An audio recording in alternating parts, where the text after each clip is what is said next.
ಲಾಲ್ಬಾಗ್ನಲ್ಲಿ ಪ್ರತಿ ವರ್ಷ 2 ಬಾರಿ ಅಂದರೆ ಸ್ವಾತಂತ್ರ್ಯ ದಿನಾಚರಣೆ ಮತ್ತು ಗಣರಾಜ್ಯೋತ್ಸವದ ಸಂದರ್ಭದಲ್ಲಿ ಫ್ಲವರ್ ಶೋ ಅನ್ನು ಮಾಡ್ತಾರೆ. ಅದೇ ಇವತ್ತು ನೋಡ್ಬೋದು ಆಗಸ್ಟ್ 6ರಿಂದ ಪ್ರಾರಂಭ ಆಗಿರುವಂತಹ ಫ್ಲವರ್ ಶೋ ಆಗಸ್ಟ್ 17ರವರೆಗೆ ನಡೆಯುತ್ತದೆ. ನಾವು ಇವಾಗ ನೋಡ್ಬೋದು ಲಾಲ್ಬಾಗಲ್ಲಿ ಇದ್ದೀವಿ.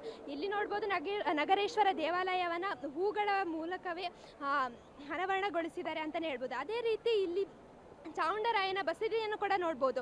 ಇದು ಕಲ್ಲಿನ ಮೂಲಕ ಇರುವಂತಹ ಬಸದಿ. ಅದೇ ರೀತಿ ಅದರ ಮೇಲೆ ಹೂವನ್ನು ಹಾಕಿ ತುಂಬ ಚಂದವಾಗಿ ಅಲಂಕಾರವನ್ನು ಕೂಡ ಮಾಡಿದ್ದಾರೆ. ಅದೇ ರೀತಿ ಇಲ್ಲಿ ಕೆಲವು ರೀತಿಯ ಹೂಗಳನ್ನು ನೋಡ್ಬೋದು. ಕ್ಯಾಮೆಲಿಯಾ ಅನ್ನುವಂಥ ಹೂವು, ಇದೆಲ್ಲ ಅಮೇರಿಕ ಇಂಡೋನೇಷ್ಯಾಗಳಲ್ಲಿ ಸಿಗುವಂಥ ಹೂಗಳಾಗಿದೆ.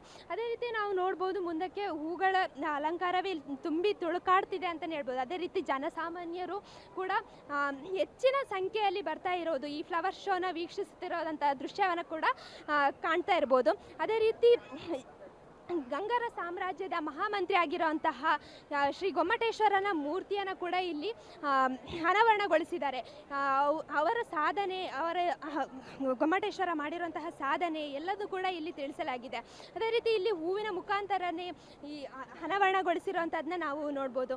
ಪ್ರಸಿದ್ಧವಾಗಿರುವಂತಹ ಬೇಗೂರಿನ ನಗರೇಶ್ವರ ದೇವಾಲಯವನ್ನು ಹೂವಿನ ಮೂಲಕವೇ ಅನಾವರಣಗೊಳಿಸಿರುವಂಥದ್ದನ್ನ ಕಾಣ್ಬೋದು. ಅದೇ ರೀತಿ ರಾಜರ ವಂಶದಲ್ಲಿ ಅಂದರೆ ಗಂಗಾ ಸಾಮ್ರಾಜ್ಯದಲ್ಲಿ ಇದ್ದಂತಹ ಶಾಸನಗಳನ್ನ ಕೂಡ ಕಾಣ್ಬೋದು. ಅದೇ ರೀತಿ ನಾವಿಲ್ಲಿ ನೋಡ್ಬೋದು ಚಾವುಂಡರಾಯನ ಬಸದಿ ಕೂಡ ಕಾಣ್ತಾ ಇದೆ. ಅದೇ ರೀತಿ ಆ ಚಾವುಂಡರಾಯನ ಬಸದಿಯ ಮೇಲೆ ಹೂವಿನ ಅಲಂಕಾರಗಳನ್ನ ಮಾಡಿದ್ದಾರೆ. ಅದೇ ರೀತಿ ಅಮೇರಿಕ ಆಗಿರ್ಬೋದು, ಇಂಡೋನೇಷ್ಯಾಗಳಿಂದ ಹೂಗಳನ್ನು ತರಿಸಿರುವಂಥದ್ದು, ಕ್ಯಾಮೆಲಿಯಾ ಇನ್ನಿತರ ಹೂಗಳನ್ನು ಬಳಕೆ ಮಾಡಿರುವಂಥದ್ದು, ಚೆಂಡು ಹೂವು, ಬಣ್ಣ ಬಣ್ಣದ ವಿವಿಧ ಶೈಲಿಯ ವಿವಿಧ ರೀತಿಯ ವಿನ್ಯಾಸವನ್ನು ಹೊಂದಿರುವಂತಹ ಹೂಗಳನ್ನು ಬಳಕೆ ಮಾಡಿರುವಂಥದ್ದನ್ನ ಕಾಣ್ಬೋದು. ಜನಸಾಮಾನ್ಯರು ಕೂಡ ಹೆಚ್ಚಿನ ಸಂಖ್ಯೆಯಲ್ಲಿ ಬರ್ತಾ ಇದ್ದಾರೆ. ಈ ಸಸ್ಯ ಕಾಶಿ ಲಾಲ್ಬಾಗ್ನಲ್ಲಿ ಈ ಹೂವಿನ ಪ್ರದರ್ಶನ, ಈ ಫಲಪುಷ್ಪ ಪ್ರದರ್ಶನವನ್ನು ನೋಡೋಕ್ಕೋಸ್ಕರ ಕಾತುರದಿಂದ ಇದನ್ನು ನೋಡಿ ರಾಜವಂಶ ಗಂಗಾ ಸಾಮ್ರಾಜ್ಯ ಹೇಗಿತ್ತು, ಅಲ್ಲಿನ ಆಡಳಿತ ಹೇಗಿತ್ತು, ಅವರ ಸಂಸ್ಕೃತಿ ಏನಿತ್ತು, ಅವರು ಮಾಡಿರುವಂಥ ಸಾಧನೆಗಳು ಏನಿತ್ತು ಅಂತ ತಿಳ್ಕೊಳ್ಳೋಕ್ಕೆ ಜನರು ಕೂಡ ಬರ್ತಿರೋದನ್ನ ಕಾಣ್ಬೋದು. ಅದೇ ರೀತಿ ನಾವು ನೋಡ್ಬೋದು ಚಾವುಂಡರಾಯನ ಮಹಾಮಂತ್ರಿ ಆಗಿರುವಂತಹ ಶ್ರೀ ಗೊಮ್ಮಟೇಶ್ವರ ಮೂರ್ತಿಯನ್ನು ಕೂಡ ಇಲ್ಲಿ ಕೆತ್ತಿಸಿರುವಂಥದ್ದು ಕೂಡ ಕಾಣ್ತಾ ಇರ್ಬೋದು. ಇದು ಆಕರ್ಷಣೀಯವಾಗಿ ಕಾಣ್ತಾ ಇದೆ. ಇಲ್ಲಿ ಸೆಂಟರ್ ಆಫ್ ಅಟ್ರಾಕ್ಷನ್ ಅಂತಲೇ ಹೇಳ್ಬೋದು.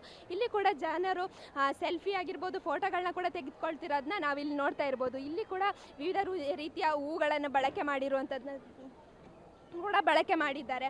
ಗೊಮ್ಮಟೇಶ್ವರನ ವಿಗ್ರಹ, ಅಲ್ಲಿ ರಾಜರು ಹೇಗೆ ಇದ್ದರು, ಆ ರಾಜರ ಸಣ್ಣ ಸಣ್ಣ ವಿಗ್ರಹಗಳನ್ನ ಕೂಡ ಅಲ್ಲಿ ನೋಡ್ತಾ ಇರ್ಬೋದು. ಒಟ್ಟಾರೆಯಾಗಿ ಹೇಳಬೇಕು ಅಂದರೆ ಈ ಫ್ಲವರ್ ಶೋ ಎಲ್ಲರ ಕಣ್ಮನ ಸೆಳೆಯುವ ರೀತಿಯಲ್ಲಿ ಇದೆ ಅಂತಲೇ ಹೇಳ್ಬೋದು.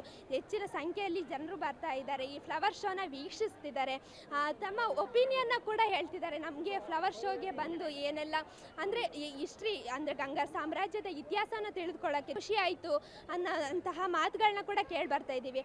ಇವತ್ತು ಇಷ್ಟು ಜನಸಂಖ್ಯೆಯಲ್ಲಿ ಬಂದಿದ್ದಾರೆ. ಅದೇ ರೀತಿ ನಾಳೆ ಸ್ವಾತಂತ್ರ್ಯ ದಿನಾಚರಣೆ, ಅದೇ ರೀತಿ ವೀಕೆಂಡ್ ಕೂಡ ಇನ್ನೂ ಹೆಚ್ಚಿನ ಸಂಖ್ಯೆಯಲ್ಲಿ ಬರುವಂತಹ ಸಾಧ್ಯತೆಗಳು ಕೂಡ ಇದೆ ಅಂತಾನೆ ಹೇಳ್ಬೋದು. ಕ್ಯಾಮರಾ ಪರ್ಸನ್ ರವಿ ಜೊತೆ Pragati Gowda, guarantee news, Bengaluru. Guarantee news, ಸುದ್ದಿ ಖಚಿತ, ನ್ಯಾಯ ನಿಶ್ಚಿತ.